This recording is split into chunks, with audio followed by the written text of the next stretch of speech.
Another area that will be frequently talked about and asked about is your requirement for any particular supplementation. Now, this is a really sort of topical area, and it's an area of where there's a lot of controversy. So it's quite frequent, you'll see the front page of one of the newspapers saying, fish oils give you cancer, or multivitamins don't work, or these sort of type scaremongering headlines.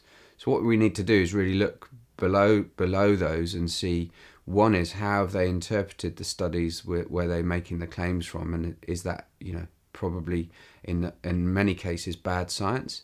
And the second thing is a principle I like to call looking out of your window, and this really means, well, what do you see in the world around you, and what experience do you have in the populations that you've actually done blood tests on?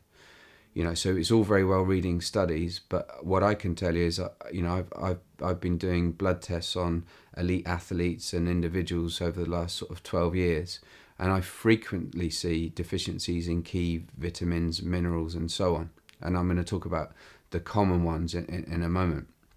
But there's a number of reasons why it can be a good idea to supplement your diet.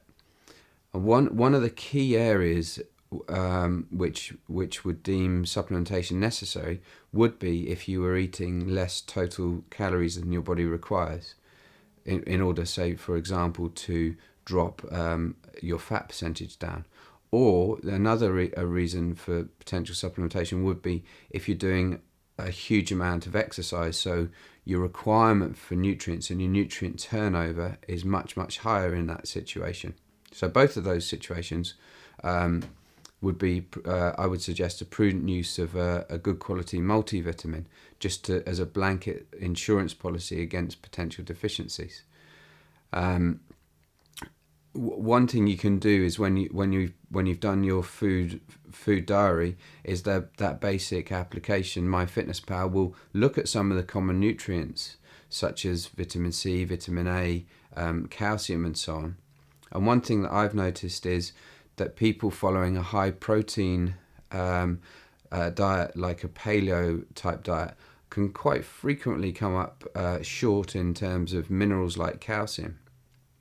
And if you're a female athlete, worried about bone mineral density and things like that, then you must ensure that you at least meet your RDAs for your calcium intake. Then there's a whole argument and around the way food's produced, the way vegetables are grown very quickly, and people talk about mineral depletion in the soil. There's an argument around organic versus non-organic produce, which has more in terms of nutrient density and maybe protective nutrients, and then the non-organic foods potentially have more pesticides, although again that's also being questioned at the moment. And this for me says another principle I'd like to talk about, which is where there is controversy, err on the side of caution. So where there is controversy, err on the side of caution. So, for me, I'd rather personally eat the organic foods, knowing that I believe in the methods that they're prepared more than maybe the intensive farming methods. However, the first thing you need to get right in someone's diet is to actually get them to eat just more total vegetables and more fruits around their activity patterns. So what I suggest is, first of all, you get them to eat the right type of nutrients, and then next worry about the quality and refining the quality over a period of time as you're coaching your client. So back to the fundamental likely deficiencies. What we see in the population studies and blood tests is there is a pandemic deficiency in vitamin D. So this is sometimes called the sunshine vitamin. And what this means is it makes it necessary for many people to supplement with vitamin D over the winter months because we're simply not getting enough sunlight. So that's one that frequently comes up. Secondly, what we know from population studies is many people don't eat enough oily fish. So the omega-3 content of the red blood cell in people we measure frequently comes up very low as compared with the omega-6. And we're going to talk about in the fat section why that's important, because it helps regulate inflammation in the body.